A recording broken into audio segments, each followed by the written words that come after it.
வணக்கம் உறவுகளே. நான் வரலட்சுமி விரதத்தை பற்றி எனக்கு தெரிஞ்ச ஒரு பதிவு போடுறேன். ஆவணி மாதம் பௌர்ணமிக்கு முன்னால் வரும் வெள்ளிக்கிழமை சுமங்கலிகளெல்லாம் இந்த வரலட்சுமி விரதம் இருக்கணும். விரதம் இருந்து சாமி கும்பிடணும்.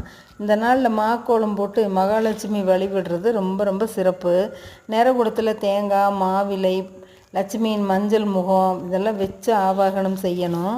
வரலட்சுமிக்கு நெய்வேத்தியம் எது பிடிக்கும்னா பொங்கல், பாயசம், அப்பம், வடை, கொழுக்கட்டை, லட்டு, தயிர், பசும்பால், நெய், தேன், கல்கண்டு, ஆரஞ்சு, மாதுளை, விளாம்பழம், மாம்பழம், வாழைப்பழம், திராட்சைன்னு வசதிக்கேற்ப பிரசாதங்களை நெய்வேத்தியம் செய்யலாம்.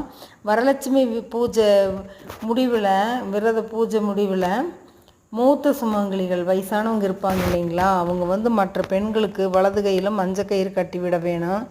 கட்டும்போதே நவதந்து சமாயுக்தம் நவக்ராந்தி சமம்விதம் பக்ரியாம் தட்சிணே ஹஸ்தே தோரகம் ஹரிவல்லவே என்ற மந்திரத்தை சபிக்க வேணும்.